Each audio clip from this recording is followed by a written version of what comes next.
السلام علیکم کتونکو، زه یم جاوید وفا او زه یو ځل بیا د خپل یوټیوب چینل او د فیسبوک پیج له تاسو ته مخامخ د یو نوي ویلاګ سره راغلی یم. دا نننی ویلاګ او نننی پروګرام زموږ په یو ناشنا انداز سره دی. ملګري یاران راغون شوي دي او د یو افطاري پروګرام هم کړی دی. هر کال موږ دغه شان افطاري یو پروګرام کوو، هغه په 27 رمضان المبارک باندې.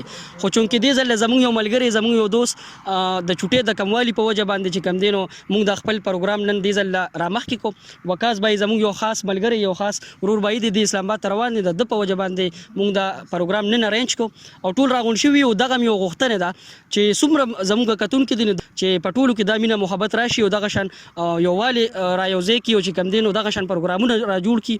نو د دې سره سره د یو بل سره ډیر زیات مینه محبت هم پیدا کیږي او یو خو میسج ته خوريږي. کتونکو نن پروګرام زموږ چې کم دین انجوای کی، مخکې شیر کی، خپل رائے کمنټ مونږ ته ضرور چې کم دین راکې.